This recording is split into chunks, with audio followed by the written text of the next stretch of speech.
This is The Far Middle, episode 145. Our dedications for some time now, I went back and actually did a tally, almost 20 episodes, have focused on sports figures or events that had historical and cultural or perhaps societal aspects that culminated in the dedication subject being as famous for those attributes as they were for what they brought to the world of sport. And we decided to move into this vein of dedication for a few reasons. First, many a constant listener told me that they loved the podcast, but they were not into sports, so the first few minutes or so of each episode weren't of great interest to them. Choosing dedication subjects that had bridged to beyond the sports world, it would fix that problem for one of our listener demographics. Another reason, there are some truly memorable and incredibly interesting subjects that fit these criteria. Think about some of our more recent dedication subjects.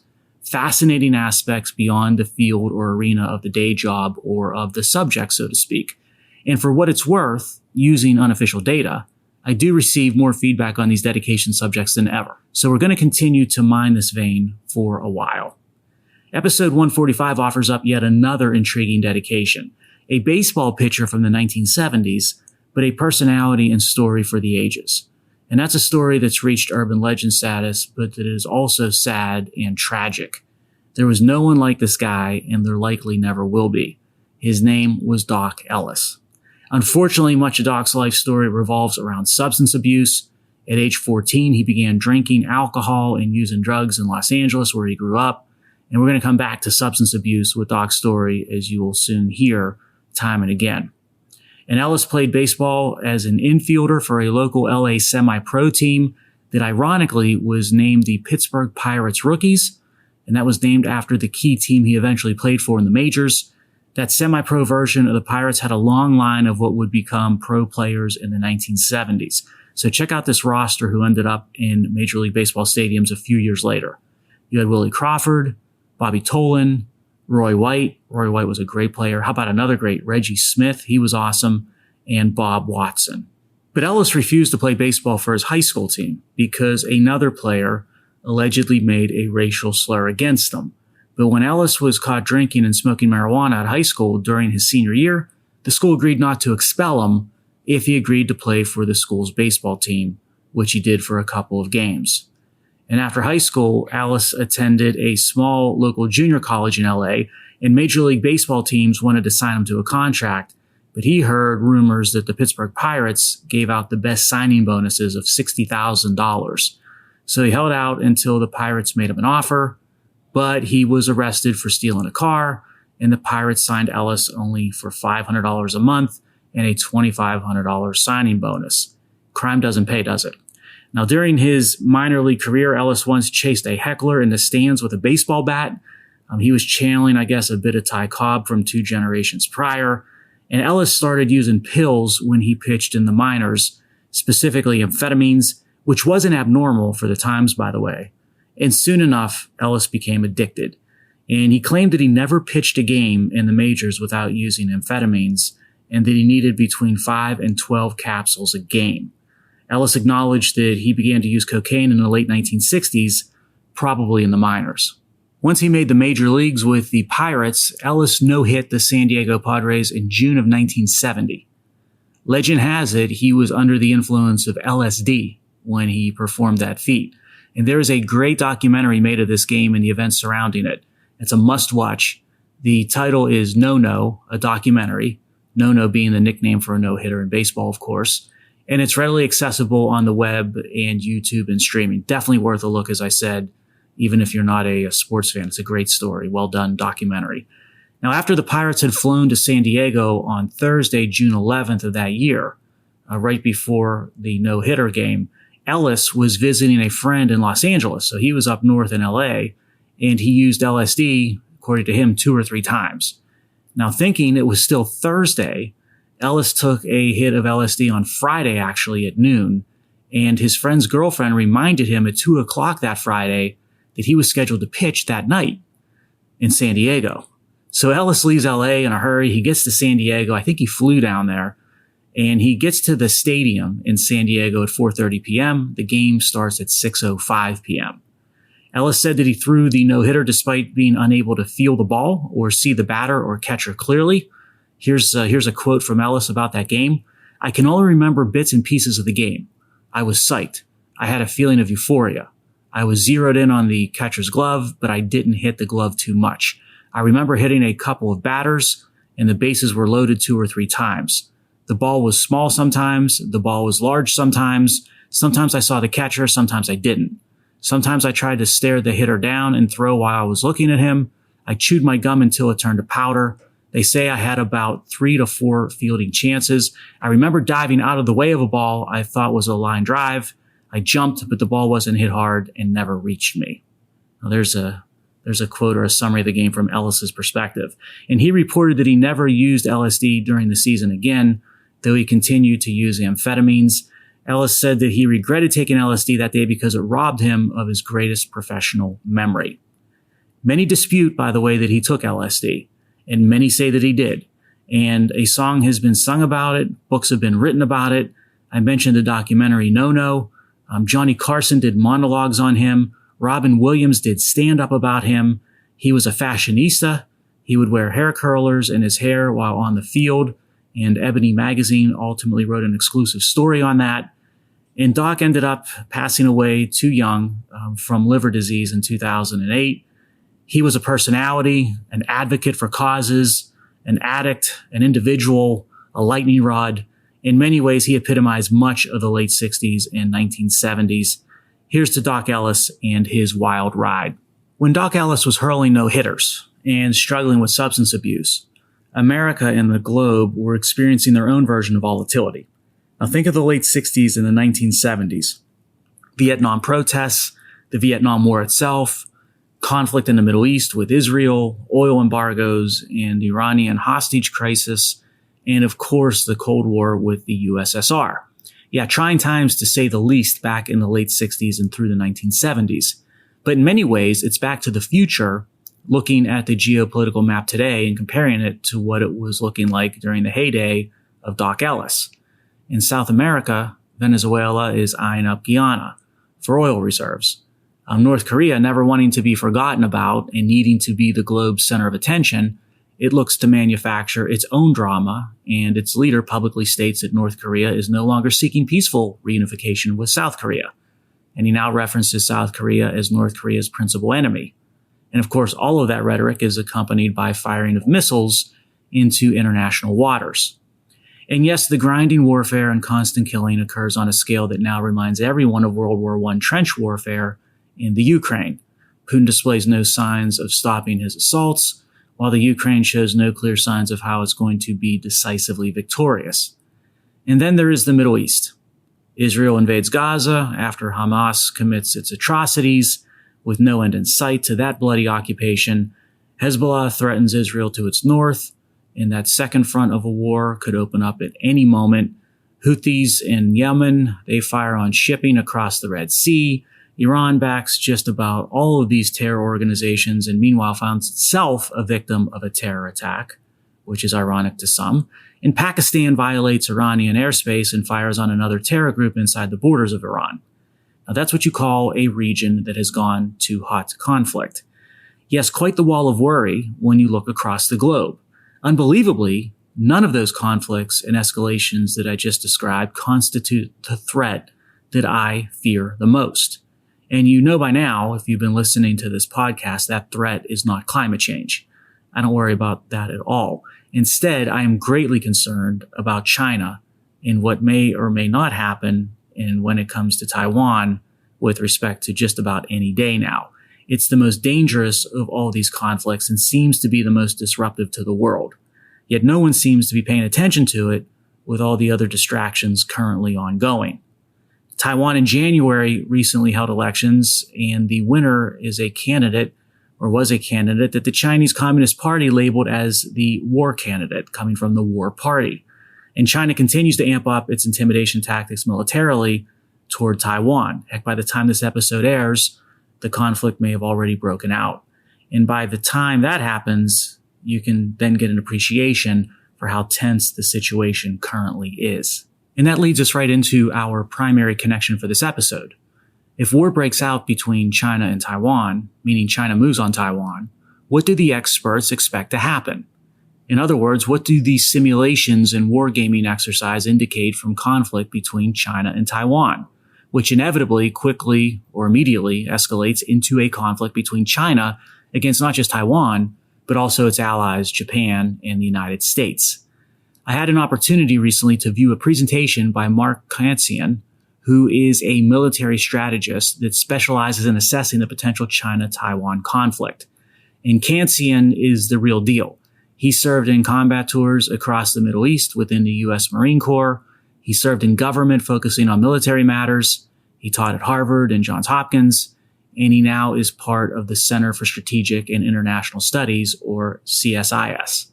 Now, Kantsian led the most complex and public war game of a simulated Chinese attack on Taiwan and how the invasion would go down that you'll find out there. How the U.S. would get involved, what would prevail in terms of different tactics, who would prevail with respect to nations, and when it might end. And the report was published for all to see. The war game had 25 iterations under a dozen different scenarios, so it was very extensive, with one serving as a base case, the other cases being alternatives. And the United States and its allies could save Taiwan, but it came at a huge cost of life and equipment. And the Taiwanese economy is wrecked and U.S. capabilities militarily are diminished.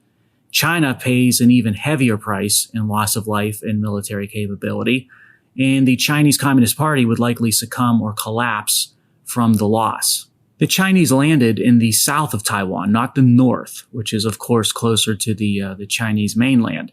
Now, the north has the population centers and most of Taiwan's military.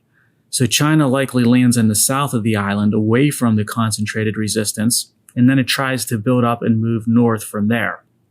The Chinese fleet is in two parts. The first is to escort the amphibious ships, and the second part is setting up a picket line to protect the amphibious ships from U.S. missiles and attack. The amphibious ships are the key to everything when you look at these different assessments under the wargaming. If the Chinese lose their amphibious ships, then they can invade or sustain the invasion, whether it be in the south or the north part of Taiwan.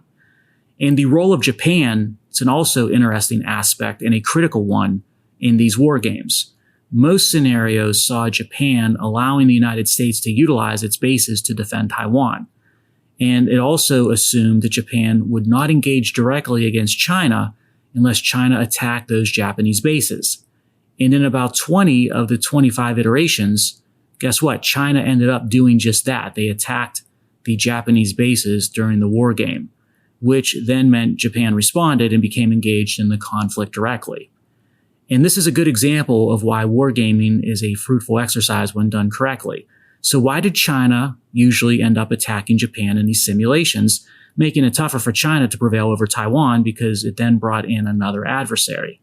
Well, China quickly realized that the United States was able to build up military capability quickly using the Japanese bases as launch points. So under game theory, China figures that if it wants to prevail in Taiwan, it has to stop the U.S. buildup on the Japanese bases, and thus it attacks Japan at those locations. The Chinese know that the Japanese would view this as an act of war and ultimately respond accordingly, so the Chinese think through it, and they realize there's no downside to not just attacking the Japanese bases where U.S. forces are, but also attacking all Japanese military infrastructure and locations and targets. Thus, China unleashes a massive strike against Japan, and that drags Japan into the conflict. I will tell you this aspect of the war game, what happens with Japan, became hugely interesting in Japan itself. There was even a 1-hour TV episode that aired nationally about this. And the Japanese understand that what had happened to them during a China-Taiwan conflict or a simulation of one, it was largely determined by Washington, D.C. and Beijing, not Tokyo, which is intriguing for sure. Now, another crucial and incredibly interesting aspect of these war games was that the outcome came down to a key race in a key war of attrition. On one hand, the Chinese need to protect, as I said, its amphibious ships for as long as possible to allow a buildup to occur on Taiwan itself. But on the other hand, the United States needs to press its air attacks using attack planes as aggressively as it can to destroy those amphibious Chinese ships in that fleet, which likely results in heavy combat air losses for the United States. The entity that prevails in this aspect will be the one that can continue to press its attack without losing the capability to do so. In other words, does the U.S. run out of attack aircraft before or after China runs out of amphibious ships? Understand that most of the aircraft losses for the United States and Japan, they're going to be on the ground when they would be hit by Chinese missile attacks. So a countermaneuver that should be under consideration and execution today, sort of lessons learned from the wargaming, so to speak, would be the United States and Japan dispersing its attack aircraft across various locations and building hardened protective storage areas for those planes that could better sustain or withstand a missile attack. And make no mistake, no matter what the iteration or scenario, the Chinese are able to land troops on Taiwan. China just overwhelms initial defenses to be able to traverse the sea straits and land the troops. The wargaming exercise also shows that U.S. submarines, they are highly effective in these war games and they wreak all kinds of havoc, as are U.S. bomber aircraft equipped with long-range cruise missiles. So these bomber aircraft, they can fly and sort of operate outside the Chinese defensive bubble, and they launch safely from afar. And then the issue of both advantages, whether it's the submarines or those bomber aircraft, it comes down to the inventory of each, and specifically of long-range cruise missiles, as well as the submarines. They're limited and they need to be increased if you want to sort of prevent or prevail in a conflict like this. And the war games projected the conflict, by the way, to last about 3 to 4 weeks, just shy of a month. The Chinese are still landed on Taiwan toward the end, but they lose so many amphibious ships that China can't supply the troops on the island nation, and they can't reinforce them. Thus, they effectively become stuck. And the main conclusion of the war game exercise was that if the U.S. enters the conflict, it is highly likely that China will ultimately lose in an attempted invasion of Taiwan. And that surprised me. And I think it surprised a lot of the experts that look at this and invest time with it. But we should recognize that an amphibious assault is one of the most, if not the most difficult military exercises to pull off successfully. So maybe I shouldn't be surprised. And the topography of Taiwan lends itself to effective defense. You've got mountains, rivers, and it's an island. Yes, the degree of difficulty for China looking to storm Taiwan, it's actually quite high.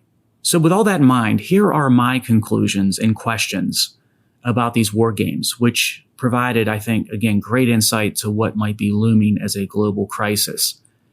First, do the Chinese and do the American militaries, do they fight effectively? China hasn't fought a major military campaign in decades, at least a generation of soldier. And the U.S. hasn't fought this type of major sort of head-on conflict at scale since perhaps Korea. The base case of the war games assumed both nations were able to fight as equipped and expected. But I'm not so sure. And history, by the way, is on my side with that skepticism, because military history is just rife with the start of conflicts and wars showing great ineptitude of major powers and combatants more often than not. Here's another question that I've got regarding these war games. When China attempts to invade Taiwan, the bulk of Chinese military capabilities are focused on protecting, as I said, those amphibious ships, which means mainland China is left relatively unprotected and vulnerable to U.S. attack. But will the United States take advantage of that vulnerability and attack Chinese military locations on the mainland? I can see it now. China launches an attack on Taiwan. The United States engages to protect Taiwan, but then the U.S. hesitates to go all out and attack military targets on the Chinese mainland. We struggle with the E word, as in escalation. And that struggle is deadly in the real world because you end up fighting with one arm tied behind your back.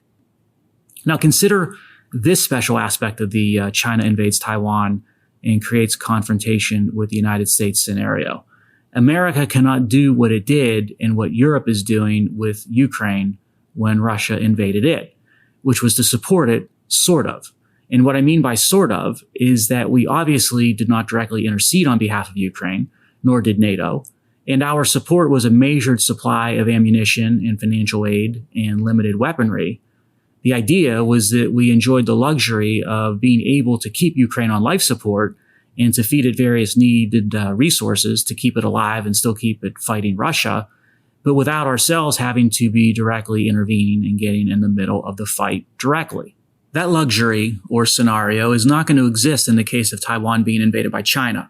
China will have a very strong defensive bubble that wraps around Taiwan, which means we're not going to be able to supply Taiwan without direct military confrontation. No, the hard truth is that the United States will need to fight China directly if it desires to save Taiwan. And Taiwan will need a constant supply of munitions in pretty quick order after day one of the invasion. And I'm not sure if that really seals Taiwan's fate for the better or for the worse, because based on what we've seen with the fleeting Western support for Ukraine, I do worry about the resolve of America to directly confront China if it were to move on Taiwan. Now, how about this little detail? Will the Taiwanese fight, or will they fold and collapse the minute they're confronted with the brute force of a Chinese invasion? The war gamers from the Center for Strategic and International Studies, they assumed Taiwan would fight. And when they presented this assumption to Taiwanese leaders, they found an interesting dichotomy on the views of that assumption. The younger generation felt that Taiwan and the Taiwanese would not generally fight, while the older generation felt that Taiwan would handle itself well and the Taiwanese would show fighting spirit. So we can't say for sure, of course, but that is obviously a crucial factor in the overall analysis and outcome. And speaking of will and fighting spirit, what about Americans?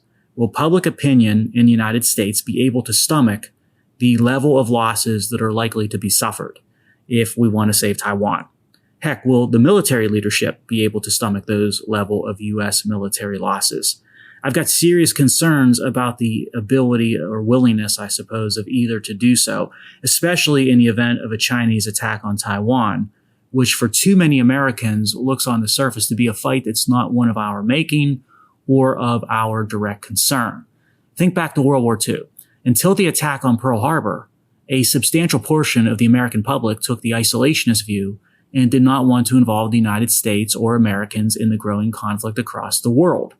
It was only the unprovoked and surprise attack by the Japanese, killing thousands of Americans, that stoked the anger which catalyzed the will to fight. You're not going to have the benefit of that when it comes to China invading Taiwan. And that might make all the difference in the world in 2024. Now, of course, if China unilaterally attacks American military locations, say in Japan or throughout Asia or the Pacific, that could change the overall view and the mood of America. And another reason I'm concerned about this, don't underestimate, of course, the Chinese Communist Party and its ability to manipulate Western media when it comes to painting a favorable picture for China toward creating an image of concern and biased view when it comes to whether or not the United States should become directly involved in a conflict over Taiwan. You take that manipulation via media, which happens every day here in the West, and you add it to our tendency to talk a good game and maybe send financial support and impose sanctions instead of sending troops, that could be a recipe that serves China quite well and spells doom for Taiwan. Now, one final note of this fascinating war game conducted between China and Taiwan. How does the situation, so to speak, end? And what I mean, as I said, the war game projected the conflict to span a number of weeks, approaching about a month in duration. And most often, China ends up defeated because it can't supply or supplement the forces that it landed on the island. But that's not the end of the situation or scenario in the real world. Even the optic, don't forget, of a less than favorable outcome for Chinese leadership could push the Chinese Communist Party to the brink of destruction, which means there might not be a simple retreat. And instead, we get an inevitable escalation of the situation. What you might see instead is a point of no return once invasion is started, whereby China continues to double down and escalate because basically it has no downside in doing so. It's facing extinction if it loses the battle for Taiwan. And it's got nothing to lose to push all of its chips in toward truly global conflict. That, more than anything, should keep you and I awake at night. Man, we could talk this subject for hours, but we got to go. So if you are losing sleep over a China-Taiwan potential conflict, how about we close this episode with a connection to one of my fave movies when I was a kid that is spot on for the topic of wargaming. I'm talking about the 1983 classic movie War Games. And that's games as in plural and war games all one word. Matthew Broderick and Ali Sheedy, they star in the movie. Those are two famous acting products of the John Hughes movie genre, Hello, Ferris Bueller and Breakfast Club, which I dive deep into when I publish my top 10 ranking of John Hughes films from the 1980s. You can read about it and the ranking details of those 80s Hughes movies on nickdeulius.com at your leisure.